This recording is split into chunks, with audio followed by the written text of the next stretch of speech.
magaalada Buuhoodle waxaa maanta ka dhacay banaanbax ballaaran oo lagu taageerayay dawladda federaalka ah ee Soomaaliya iyo go'aamadii ay dawladda federaalku ka qaadatay shirkii u dhaxeeyay maamulka Sinaayo iyo dawladda dhexe ee dalka ee ku soo dhamaaday natiijo la'aanta isla markaana ka dhacay wadanka Turkiga waxaana maanta dibadbaxani ka soo qayb galay isimo cuqaal culimaadudiin ardayda iskuulaadka mas'uuliyiin ka tirsan maamulka Khaatumo iyo golaha deegaanka degmada Buuhoodle iyo waliba sidoo kale ururada dhalinyarada ee ka jira deegaankani Buuhoodle xafladan ay ahayd meeqaankeedu aad u sareeyay isla markaana si eersara loo soo agaasimay waxaana ugu horeyn halkaasi ka hadlay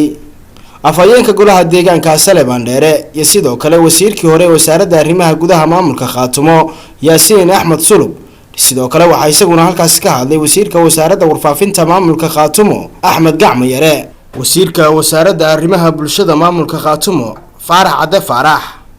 qaar kamid ah ururada haweenka iyo sidoo kale marti sharaf kale ayaa goobtaasi si wadajir uga hadlay waxayna si buuxda u taageereen dawladda federaalka Soomaaliya inuu kala siiyay xafladan waxaan rabnaa maanta oo ay taariikhdu tahay 7 bishii 3 2015 xafladda waxaan rabnaa inaan idin sheegno shacabka Soomaaliyeed meel kasta ay ku neeliyeen ujeedada xafladan loo qabtay waxay tahay waa maalintii waxa weeyaan midnimada Soomaaliya oo ay taageerayaan shacabka Khaatumo shacabka Buuhoodle shacabka degan gobolada Sool Sanaag iyo Cayn waxay ku saabsan tahay in loo hambaliyeeyo madaxweynaha dawladda federaalka ee Soomaaliya iyo ra'iisul wasaaraha dalka ee Soomaaliya sababtaasi ku saabsan tahay waxaana soo agaasimay dawladda Khaatumo يا مركو هوري ومدة بعد كتوان كتيمي قبل كعين waxaan kala salaamayaa dawladda federaalka waxaan salaamayaa meel kasta oo ummadda reer Khaatumo joogto hadda arinta ku dhaafo salaanta ma aha dawladda federaalka ay mustaxaq kuma aha inay maanta aqoonsato dawladda maamulka Khaatumo wuxuu ahaa shay dastuuriya laba gobol iyo intii ka badan oo doonaysa inay federaalka ka mid noqoto ayay ahayd dastuuriga sharciga u yaala dawladda federaalka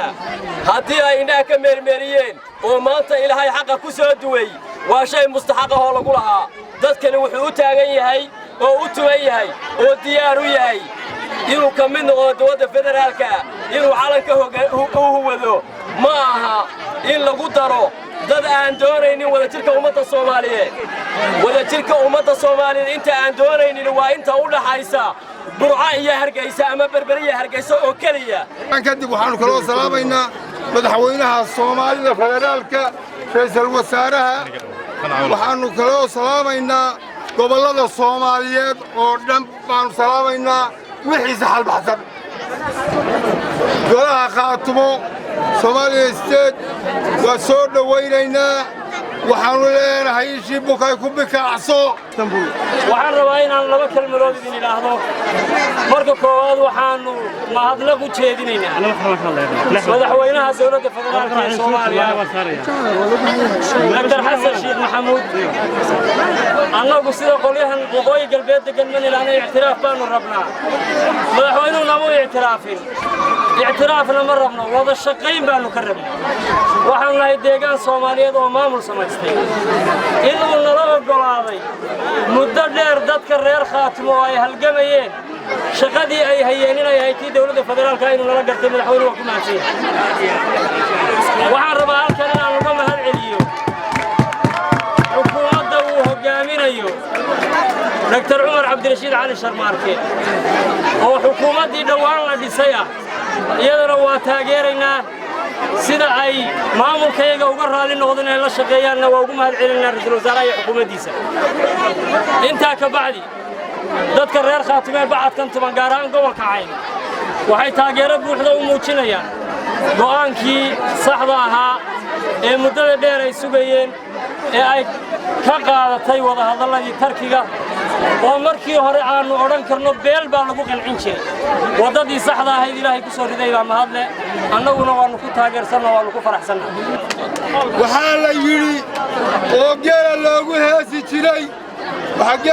heesi jiray ninku tuuriyo ninku tiirsha tulbalaya bushaaro bil khayr guul israac Soomaalnimo midnimo Soomaaliya asraacdo خاتم أمد أبدا خاتم عيسر هذا صوماليا وامد صوماليا صومد معها ما كان كويسو waxaanu isugu soo baxnay oo halkan u taaganahay inaanu taageero dawladda federaalka ee Soomaaliya Xasan Sheekh madaxweynaha ka yahay baanu taageerayno oo aanu taageersanahay oo aanu taageeri doonaa dib iyo haddaba waxyaabahan ku taageersanahay midnimada Soomaaliya oo ay isku hayaan ilaa ra'iisul wasaare gudoomiyaha baarlamaanka dhammaan haddaanu shacabka qaatimo waxaanu taageeraynaa dawladda. السلام عليكم ورحمة الله وبركاته. صوماليا وامن كلا قوي مايسو عالم كواكي بروكاها واشان جيس ليه نكي ديدانا وأديك عدنا يسري غيبان لنا هاي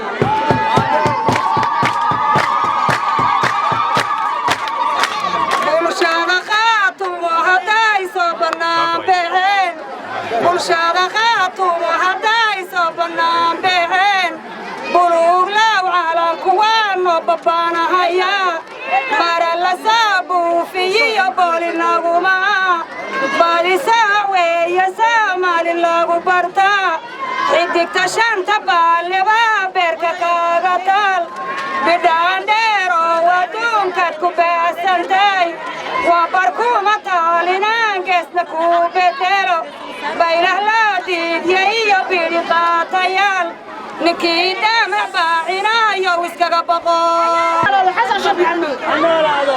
وطلع الدور الشحرارة وحمر بحديدته حقنا الله ومامنا ينحوم الله هين الله حسن وكسيه حلقانا محمود كإلهي ما هدبانوا علينا يا مهدع الصومالي ما هدبانوا علينا يا معبود كإلهي ما هدبانوا علينا يا مهدع الصومالي ما هدبانوا علينا يا فدرالك الصومالية هجامينيان مدن مدحويني حسن الشيخ محمود رئيس الوزراء عمر عبد الرشيد علي شرباركه رئيس البرلمان محمد جواري waxaan u leenahay dawladda federaalka waan taageersanahay waan taageeraynaa waxaan taageersanahay mabaadi'deeda